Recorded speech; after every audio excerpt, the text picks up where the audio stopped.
Enjoy this fun photo collage of some of your favorite stars, politicians who speak about the need to reduce our carbon footprint, but who are always on private planes.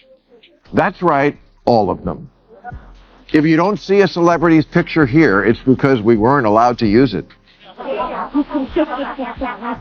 Or their series got canceled. Maher just dropped a truth bomb on Hollywood's virtue-signaling elite, and it was a masterclass in comedic destruction. I've said it before, and I'll say it again. Trust these woke idols, and you're signing up for front-row seats to hypocrisy theater.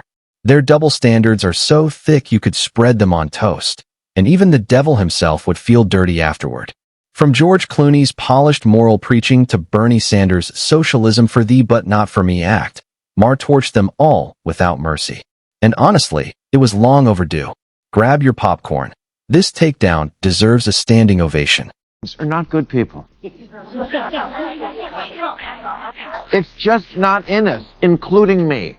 And I'm tired of living well, not a lie, but it's also something I never mention, but it's a new year, and I'd like to come clean. My name is Bill, and I fly private. And so does every other person who calls themselves an environmentalist who can. Maher opened the show by admitting he's all for saving the planet, then casually dropped that he flies on a private jet. And there it is, the purest form of eco-hypocrisy. It's a perfect snapshot of Hollywood's sanctimonious elite, preaching carbon guilt from 30,000 feet. These people can quote climate reports like Shakespeare and hashtag save the earth in their sleep, but when it's time for real action, the silence is deafening. Their activism isn't about saving the planet, it's about saving face. It's environmentalism with a PR team. And Maher, bless his cynical heart, finally gave them the verbal spanking they've had coming for years. Politicians who speak about the need to reduce our carbon footprint, but who are always on private planes. That's right, all of them. If you don't see a celebrity's picture here, it's because we weren't allowed to use it. Or their series got canceled. But all the environmentalists of Hollywood and Washington do it. Their position on climate change is, we must do more to stop pouring carbon into the air, except for me when I want to go somewhere and then I take a private jet. That's exactly why I can't take these people seriously once the credits roll. Most of them cash massive checks to raise awareness, which really means boost my brand while pretending to care. Even the ones who swear it's all for the greater good. Please. That's not virtue. It's vanity wrapped in recycled paper. Their mission isn't to save the planet. It's to save their public image. The private jets, the sprawling mansions, the fleet of Teslas, it's all part of the performance art of hypocrisy. And then there's Bernie Sanders, the self-proclaimed man of the people, suddenly looking perfectly at home sipping champagne with the very elites he spent a lifetime condemning.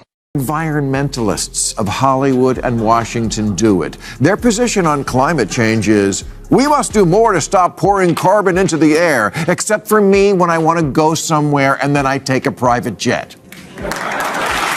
It turns out there is one thing in this world that is completely impossible to resist, and this is it. What's funny is that most of the celebrities Maher roasted are the same ones who can't stop swooning over Kamala Harris and tripping over themselves to prove their Democratic devotion. They're self-proclaimed eco-warriors, at least when the cameras are rolling. Save the planet has been their party chant for 2 decades now, echoed from award show podiums, red carpets, and carefully filtered Instagram posts. And after all that noise, what's changed? Absolutely nothing. The planet's still burning, emissions are still rising, and their private jets are still slicing through the sky. Why?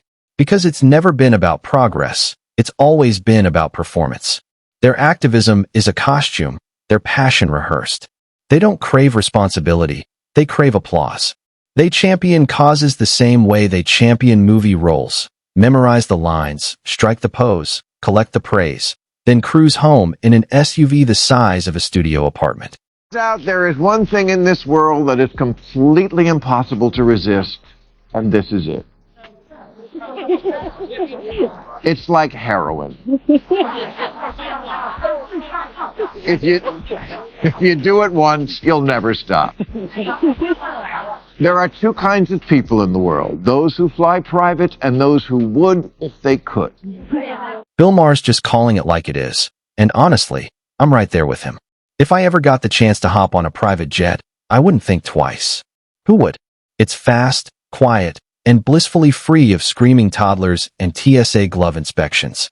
No endless lines, no middle seats that feel like medieval torture devices, and no mystery chicken dinners that taste like damp cardboard. Commercial flying these days feels less like travel and more like punishment with wings. Flying private, though, that's the dream. Comfort, freedom, and sanity all bundled into one smooth takeoff. You set the schedule, stretch out like royalty, and, for once, actually enjoy getting from A to B. So no, Maher's not saying private jets are the problem. The problem is pretending to be an eco-saint while sipping champagne at 40,000 feet. That's when the halo starts to crack. A third category, those who could but do not, does not exist. Except for Ed Begley and Greta Thunberg. And that's why you never see a picture of her smiling. Ed and Greta, that's who walks the walk. Everyone else is full of, and I'm done being full of. Then there's a third category, the ones who could but actually don't. Unlike Hollywood's eco-preachers who sermonize about carbon footprints while practically living on private jets, Greta Thunberg actually lives her message. She doesn't just talk the talk. She bikes it, trains it, and sails it. She could easily cave to comfort, book a flight, and toss around the word carbon offset. But she doesn't. She chooses the uncomfortable, the inconvenient, and the disciplined path because it's true to what she believes. And whether you roll your eyes at her or applaud her, you've got to admit, Greta has something most of these so-called environmental icons lack, the guts to match her words with action. Take being a bad environmentalist because almost all of us are, but I can't take being a hypocrite. Now, I always justified renting a plane because I only used it for work and literally could not get to most of my stand-up gigs on time any other way. How do you think I did it all those years? I said goodnight here at 8 p.m. and was on stage in Vegas at 10. But I don't need to do stand-up, like tomorrow night in Albuquerque. Sadly, that's exactly what the Democratic Party has become, a masterclass in performative wokeness and selective morality. They parade around as the self-anointed conscience of the nation, armed with hashtags and Hollywood validation. But peek behind the curtain, and it's all smoke, mirrors, and meticulously choreographed virtue. They'll champion causes they don't even believe in, just long enough to collect applause, headlines, and another late-night talk show invite. It's not about conviction anymore. It's about choreography.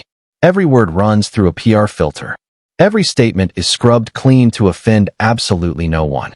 And in their frantic dance to stay correct, they've lost something essential: sincerity. They don't stand for what's right. They stand for what's relevant. Their beliefs shift with the algorithm. Their principles trend like memes. This isn't a movement. It's a performance.